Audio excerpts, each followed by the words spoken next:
Welcome back. Today we're going to be looking at another potentially undervalued Chinese tech stock. This one is JD.com. They have a $142 billion market cap and are selling for about $91 a share as of market close on Friday. So I know I had said Alibaba is like the Amazon of China, but JD.com is actually a much better comparison in that regard. They are strictly e-commerce in China. So this video is going to have a lot of teaching moments, especially surrounding the income statement. I hope you learned something. Let's get started. So share price history first. You can see this is a 1-year chart. It did have a fall from peak about $106 a share, similar to all the other Chinese stocks for the same reasons. But this one's had more of a recovery than everyone we've seen. So I mean, look, since its fall, it's been up 40%. So is this going to continue? Like I always say, I don't know. I'm a terrible technical trader. I'm terrible at timing the market. But what we are going to do is look at the company's financials and see if we think it is overvalued or undervalued. So let's get started with that. Income statement is up first. So first up, as always, total revenue, the top line item. Always look at this first. This is going back about 6 years. That's all the data I could get for JD, and the currency is in the Chinese currency, yuan. We're going to stay in this currency for the whole video and just convert back to dollars during the valuation section. So look at this growth. This is incredible. In that 6-year period, 2015 to now, you've gone from 50 billion yuan a quarter to 250 billion. That's insane growth. Love to see that. I usually never do this, but I'm going to bring up price to sales here because some people use that as a valuation. So price to sales around 1 is usually a good value of a company. So if you take its total revenue for a year, that's usually what the market cap should be around. I almost never do it, but a lot of people do. Look at this. So 250 billion a quarter. If I multiply that by 4, I'm going to get 1 trillion. And you can see on the market cap over at the top right of the screen is 888. So our price to sales is actually going to come in under 1. So from a revenue standpoint, this company is actually pretty undervalued. Let's move to margin and see if it translates to our income. Like I said, I don't do gross margin on internet companies. I stick to net margin or operating margin. All right, so this is not what I like to see. The margin is so low. Look at this. What?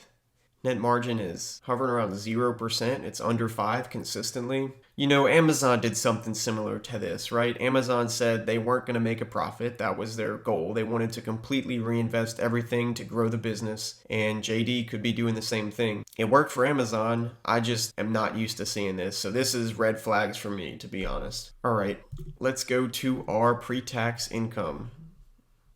I have a feeling it's going to be super low based on that margin, even though our revenue was so good.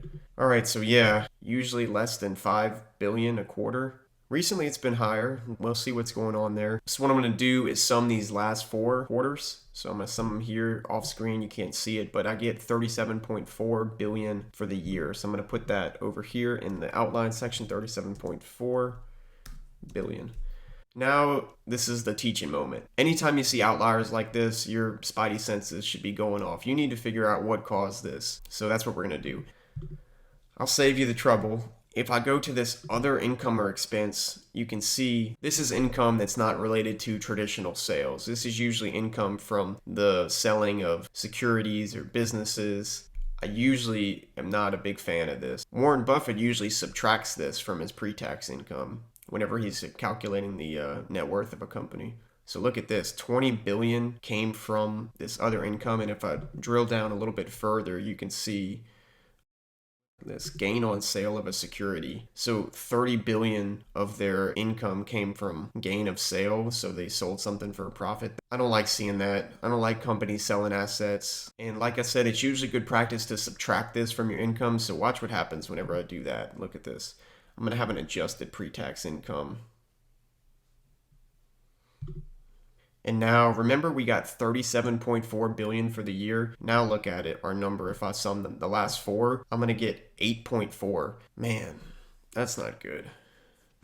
This is raising some big red flags for me, but this could be their business model, right? They could say, just like Amazon said, this is completely intended. We want to grow revenue and keep on growing revenue. And then once we feel comfortable with our revenue, we're going to go into cost savings mode and start churning out huge profits. There are a lot of ifs there, though. That's all I got to say. All right, so how do we get a growth rate from a company like this? This is tough. I could use the revenue. So if I go to revenue, it's going to be a great growth rate, though. Wow. So you went from 50 to 250 in 6 years. So we'll go ahead and do that. We'll give them the benefit of the doubt. So 250 divided by 50 raised to the 1/6. All right, 30%. That's so high. I can't in good conscience put 30% for growth. That's so optimistic. I'm going to cut it in half. That's harsh, but I don't like the other stuff I'm seeing, and I don't want to come up with the overvaluation for this. You could think it's going to grow, and that's perfectly fine. I just like to be extremely cautious, especially whenever I see a lot of red flags on the income statement. Now let's go to earnings per share. Remember, we're going to use diluted earnings per share. Similar pattern to the pre-tax. We have these spikes caused by that other income. We're going to play along and count them for our valuation. So I get 23 yuan whenever I sum the last 4 quarters. So the sum of this one, this one, this one, and this one is 23. So that's going to be my number, 23 a share. All right, let me just show you the adjusted just so that you have an idea. I did the same thing. I subtracted out those other incomes. And whenever I sum these, I get 5 yuan per share, so less than a quarter of the actual earnings per share. Like I said, this could be completely intended, but it's a little suspicious. All right, let's move to the balance sheet. So what I want to show you here on the balance sheet is another way to kind of measure the debt load on a company. So one thing that you can do is look at its assets to liabilities ratio. And really you want this over 1. You really want it over 1.5 or over 2, but over 1's okay. That means that a company has more assets than liabilities. And if it's less than 1, it would mean that your liabilities are greater than your assets. And you're upside down. You never want to be upside down in anything. So this is actually a great sign. It's growing and it's over 2. That is a plus for me. That gets a check mark. And you can do the same thing with the current assets and current liabilities. That is assets that are due to turn into cash in the next year, and current liabilities are liabilities that are going to require cash in the next year. So this over 1 is also good. It means in the short term you're in a strong financial position too, and this growing, that's great. So let's move to what we normally look at, tangible equity per share, just real quick, or tangible book value per share. So I love seeing this. This is a great sign. This means that the net worth of the company is increasing. So look at this. They've gone from 20 yuan a share to 60, so tripled their book value in a year. That might make up for the income statement. In general, if you gave me the choice between a strong balance sheet and a strong income statement, I think I'd take the balance sheet. All right, so let's move to the cash flow statement.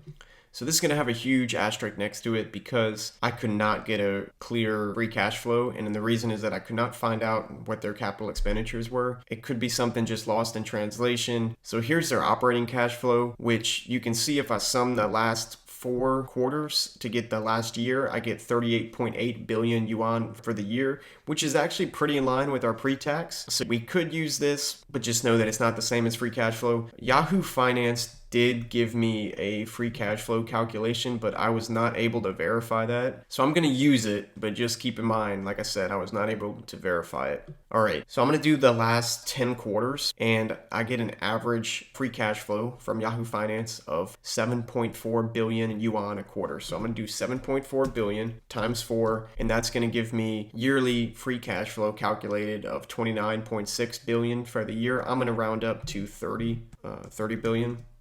All right, so let's move to valuation.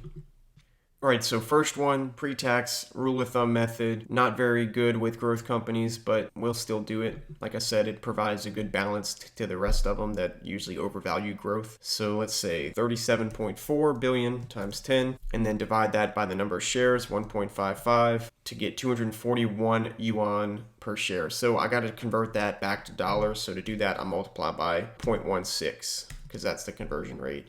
So I get $38 a share, or 39.